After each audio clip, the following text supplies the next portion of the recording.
Jamal Nyers here with Mike Goldberg. I mean, what an amazing night that was. Bellator 187. AJ McGee versus Brian Moore. Did you think that fight was going to deliver in the way that it did? You know what? AJ's been so dominant and so dynamic in his finishes. The head kick against Mazada.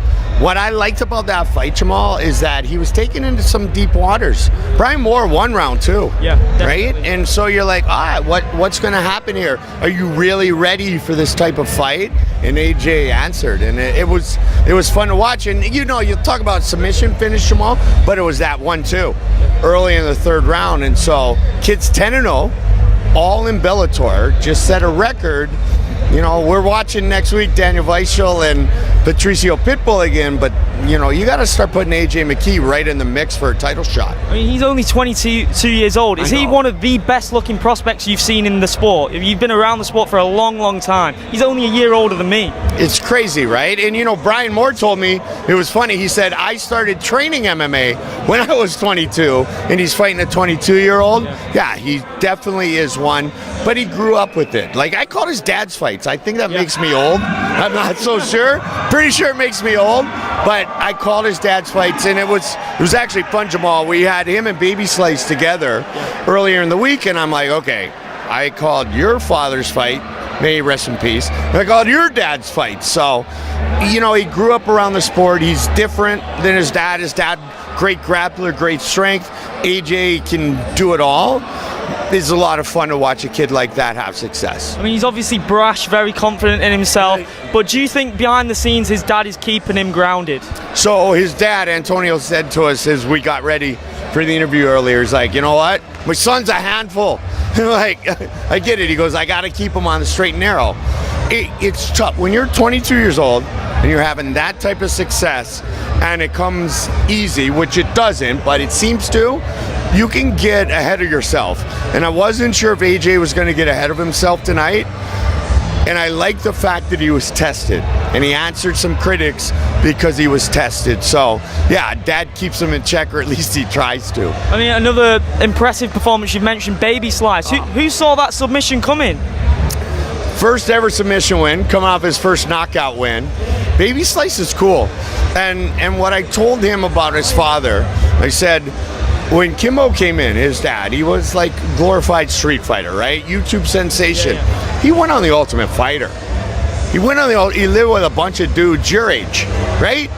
And he was humble, and he tried to learn a little wrestling, tried to learn a little jiu-jitsu, and I told Baby, this is the first time I'd met him, and I told, Kevin Ferguson Jr., Baby Slice that, and he got a big smile on his face. I'm like, no, dude, I'm serious. I respect your father so much for being that humble when he came into MMA. And, Baby Slice is a cool dude. He's got everything in perspective, but he's also got his dad's DNA.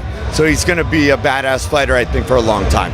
I mean, it's been an amazing day of MMA news as well. Scott Coker's announced that a Bellator heavyweight Grand Prix is taking place. Some of the names I was not expecting. Chael Sonnen competing at heavyweight. Ryan Bader, the light heavyweight champion, competing at heavyweight. Rampage Jackson signed yesterday. He's in the tournament. Fedor Emelianenko. I mean, this is a dream for me. It is for me too, because I'm going to have the honor and pleasure of calling it. And Ryan Bader and I are good buddies. We live both in Arizona. And I did a long interview with him before his title defense last week at Penn State. We talked a little bit about heavyweight. It's like, yeah, I'll do it. Here's the deal. Think of Stipe Miocic, about 6'4", 240. We don't have the Overeems and the Brock Lesnars and that anymore. We have these hybrid athletes that move like a middleweight or a lightweight, but they punch like a true heavyweight. Yeah. So you look at these guys, the build, the body type, and the athleticism, it's going to be a ton of fun. I hate to put you on the spot, Mike, but who is your favorite going into that? I know there's so many names to choose from. Oh man, I don't even know. I would say Ryan Bader is amongst the favorites for sure. Rampage, I love Rampage because you never know when that big thing's gonna, like that left hook's gonna just knock somebody in the next week. That to me is exciting, but Ryan Bader's my friend, and he gets criticized a lot for not having some exciting fights. You know what? He answered a lot of critics in Penn State last week. Yeah, he definitely It was did. a great finish for him. And Linton Vassell's a tough dude. So I don't dislike Ryan. in that tournament. But keep them coming, man. The more the better. Matt Mitrione. Do not sleep on Matt Mitrione. Dude played in the NFL. Yeah, like, you want to talk about like an athlete who isn't 240, he is 265. Matt Mitrione, I don't even know if we can call him the dark horse Jamal, but he's definitely right in it. Oh my God, for sure. And you know, it's so funny. He's so respectful of Fedor, but he's like, Goldie, you're gonna get to call me knocking out the legend. Like, I'm gonna knock out the legend. And it was double knockout.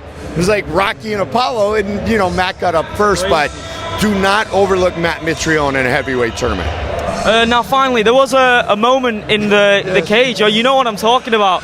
Conor McGregor. What was that about? I like a moment, right? A moment. I said on the air, I go, the dude knows how to make an appearance, right? It was weird, you know, and I called a lot of Conor's fights. I have a lot of respect for Conor. Conor's a good dude. I've talked to him. I thought the way he handled himself after the Mayweather fight was 100% pure class. Yeah. When he first came in, Charlie Ward's his boy, as you know, like that's his buddy. Yeah. It's been one of his bodyguards, and he came in to hug his buddy, and then it just got weird. And it got to this Mark Goddard thing from Artem Lobov, and I talked to Mark after. Mark is a great human being, very classy. And he's like, you know, I just told Conor, just be mature, like, you know, don't act like you did in Poland. So I wish it would have stopped at just him embracing his very good friend after a win, but it didn't, and we'll see what the fallout is from there. Well, it's great speaking to you, Mike. I'm always a massive fan of your work, and I can't wait to call for you to call Rory McDonald versus Douglas Lima. Oh, how good is that? Possibly the two best welterweights on the planet. I can't wait for that.